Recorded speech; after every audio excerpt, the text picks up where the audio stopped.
মৌচাক থেকে মধু সংগ্রহ করতে গিয়ে যে এরকম একটা বিপদে পড়বো ভাবতেই পারিনি। আমি এখন আছি গ্রামে, আর গ্রামের পাশ দিয়ে রয়েছে খোলা মাঠ, যেখানে কোনো বাড়িঘর নাই, শুধু আছে গাছপালা। আমার নেচার খুবই ভালো লাগে, যার কারণে প্রকৃতিটাকে উপভোগ করার জন্য গিয়েছিলাম গ্রামের মাঝখান দিয়ে একটা রাস্তা বয়ে গেছে, চারিদিকে শুধু গাছপালা, এরকম একটা জায়গাতে। সেখানে এসে দেখি কিছু ছোট ছেলে পেলে এখানে মৌমাছির চাক বা মধু সংগ্রহ করার চেষ্টা করছে। খেজুর গাছের মধ্যে একদম মৌমাছিতে চাক করছে, আর সেই চাকে হয়তো বা মধু আছে, এইটাই সংগ্রহ করার চেষ্টা করতেছে তারা চেষ্টা করতেছে, আমরাও তাদের সাপোর্ট করতেছিলাম, যখন মধুটা পাওয়া যাবে সবাই মিলে একসঙ্গে খাবো। কিন্তু দুঃখজনক ব্যাপার হলো তারা প্রায় 1 ঘন্টা যাবত চেষ্টা করেও ভাঙতে পারেনি। আর এদিকে বেলাও ফুরিয়ে যাচ্ছে, মানে সন্ধ্যা হয়ে যাবে, মানে একটু পরে একদম অন্ধকার নেমে আসবে। তারা অবশ্য চেষ্টার কোনো ত্রুটি রাখে নাই, যদিও বা তারা সফল হইতে পারে নাই, কজ মৌমাছির চাক একবার যদি উড়ে সবাইকে কামড়ায় শেষ করে দিবে। গ্রামের এই ব্যাপারগুলো এখন অনেক মিস করি, মধুর চাক ভাঙা থেকে শুরু করে মাছ ধরা, এই ব্যাপারগুলোকে খুবই মিস করি। যখন আমরা ছোট ছিলাম তখন তাদের মতো আমরাও এগুলা করে বেড়াইতাম। এই যে দেখতে পাচ্ছেন মৌমাছির চাক, দেখে মনে হচ্ছে ভেতরে মধু আছে, কিন্তু এখন তো আমরা ভাঙতে পারি নাই, যার কারণে এটা দেখতে পাচ্ছি না। এখানে যদি মধু থেকে থাকে এগুলো একদম ন্যাচারাল, এর মধ্যে কোনো ভেজাল নাই। এদিকে অনেকক্ষণ চেষ্টা করে তারা চাক ভাঙতে সক্ষম হয় নাই, সো আমরা কি করলাম, পরে আমরা একটা গ্যাস লাইট কিনে নিয়ে আসলাম। আর এদিকে কিন্তু সন্ধ্যাও হয়ে গেছে। আমার ফ্রেন্ড আবার এগুলা চাক টাক ভাঙতে অনেক এক্সপার্ট, সো ও এখন চাক ভাঙার ট্রাই করতেছে।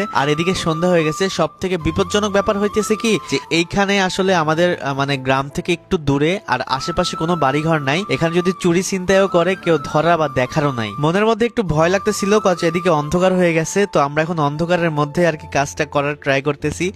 জানি না এর মধ্যে মধু পাওয়া যাবে কিনা, তারপরে একটু চেষ্টা করে দেখি, যদি পাইলেও পাইতে পারি। এই যে দেখতে পাচ্ছেন তার কিন্তু কার্যক্রম শুরু করে দিছে, মানে প্রথমে একটা মোয়ালির মতো করে একটা জিনিস বানাই নিল, তারপর ওইটার মধ্যে আগুন ধরায় যেন ধোঁয়াতে সব মৌমাছি গুলা উড়ে যায়, এরকম টাইপের আর কি। তো যাই হোক, অনেকক্ষণ চেষ্টা করার পর কিন্তু আমরা চাকটা ভাঙতে সক্ষম হয়েছি। কিন্তু দুঃখজনক ব্যাপার হলো চাকটা ভাঙছি ঠিকই, কিন্তু এটার ভেতরে কোনো মধু নাই। মধুগুলা শেষ হয়ে গেছে, ভেতরে একটুও মধু ছিল না। ওই যে চাকের মধ্যে দেখতে পাচ্ছেন যেখানে মধু থাকার কথা, সেখানে দেখি যে মৌমাছিগুলার বাচ্চা। তো যাই হোক, কেয়ার করার দুঃখের কিছু নাই। আর দেখেন কি সুন্দর করে মৌমাছিগুলো বেড়াইতেছে, মানে রাতের বেলা তো ওরা দেখতে পাচ্ছে না, যার কারণে কামড়ও দিতে পারতেছে না। অনেকক্ষণ চেষ্টা করে চাকটা ভাঙলাম ঠিকই, কিন্তু ভেতরে আর মধু পাইলাম না। তো হুট করে ভিডিওটা করলাম, তাই ভাবলাম যে আপনাদের সঙ্গে একটু শেয়ার করি, আপনারা একটু এনজয় করেন ব্যাপারটা। আজকের ভিডিওটা এ পর্যন্ত, দেখা হচ্ছে নেক্সট ভিডিওতে। আল্লাহ হাফেজ।